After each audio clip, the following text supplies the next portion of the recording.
जैसा कि पीड़ित पत्रकार ये कह रहे हैं कि जो ज़मीन थी, जिस कैटेगरी की ज़मीन है, उस ज़मीन पे नायब तहसीलदार का जाना वहाँ पे संभव नहीं है। तो आप इस पे क्या कहना चाहेंगे? ज़मीन आबादी की ज़मीन होती है, उसमें राजस्व विभाग का कहीं से हस्तक्षेप करना उचित नहीं है। ये माननीय सर्वोच्च न्यायालय ने स्पष्ट रूप से आदेश दिया है कि आबादी की ज़मीन पर दीवानी न्यायालय मुकदमा या दीवानी न्यायालय के लोग उस पर हस्तक्षेप कर सकते हैं।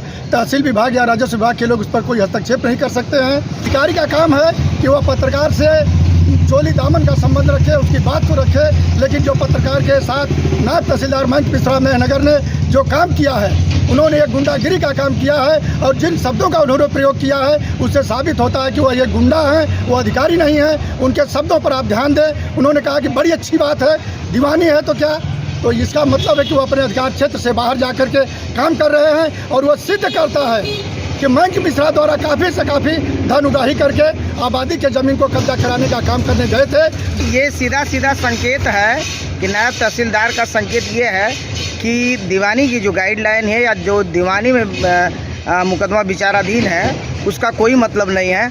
हम नायब तहसीलदार उस पर काम कर सकते हैं। इस पर आप क्या कहेंगे? नायब तहसीलदार का यह कहना सरासर गलत है। इनके अधिकार क्षेत्र में आबादी की ज़मीन पर इनका कोई अधिकार क्षेत्र नहीं है। इसकी गाइडलाइन सर्वोच्च न्यायालय की हम आप लोगों को दे देंगे, उस पर इनका कोई अधिकार नहीं है, न राजस्व विभाग का अधिकार है। मैं यहाँ तक बताऊँ कि आबादी के ज़मीन पर डीएम का अधिकार नहीं है कि वो कोई काम करा सकता है। अगर आबादी के ज़मीन पर कोई रुकावट या किसी प्रकार का निर्माण कार्य का आदेश देने का अधिकार है तो मात्र दीवानी न्यायालय को है, न कि राजस्व विभाग को है। तो कहीं ना कहीं दीवानी न्यायालय की धज्जियाँ उड़ा रहे हैं। माननीय दीवानी न्यायालय ही नहीं, माननीय सर्वोच्च न्यायालय के आदेश की धज्जियां नायब तहसीलदार मयंक मिश्रा द्वारा कल गौनी गांव में उड़ाया गया है। तो आगे आप लोग अगर इस पे सुनवाई नहीं होती है, इस पे कोई कार्रवाई नहीं होती है तो क्या करेंगे आप? हम पत्रकार समाज इकट्ठा होकर के मयंक मिश्रा के खिलाफ हम लड़ाई लड़ेंगे और इनको दंडवात तक जब तक ये नहीं होंगे तब तक हमारी लड़ाई नहीं रुकेगी। चाहे वो कितना ही बड़े अधिकारी के नीचे क्यों न हो, कितना ही बड़े नेता की छाया में क्यों न हो, हम इनके ऊपर कार्रवाई करा के ही दम लेंगे, नहीं तो हम चैन की नींद नहीं सोएंगे।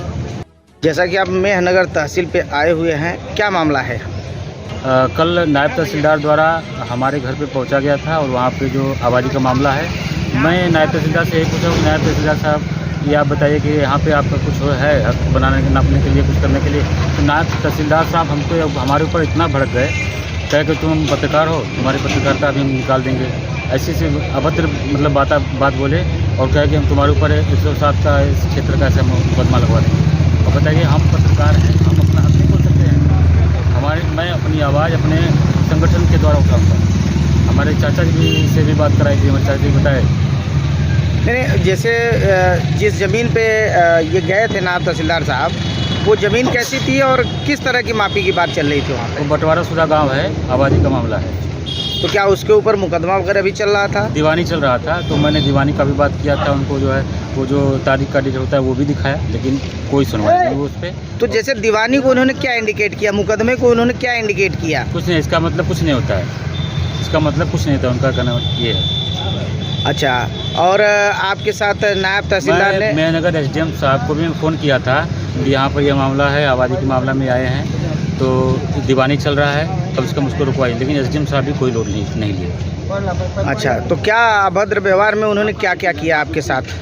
कि तुम्हारे ऊपर मैं मुकदमा करवा दूँगा, उसके बाद धक्का मुक्की, गाली गलौज, मोबाइल छीन ली, अब शब्दों का प्रयोग किया। और रतन निकपाल गए थे वहाँ पे, और हमारे गांव में पंकज सिंह हैं जो हमारे गांव के निकपाल नहीं है, लेकिन वो भी गए थे वहाँ पे।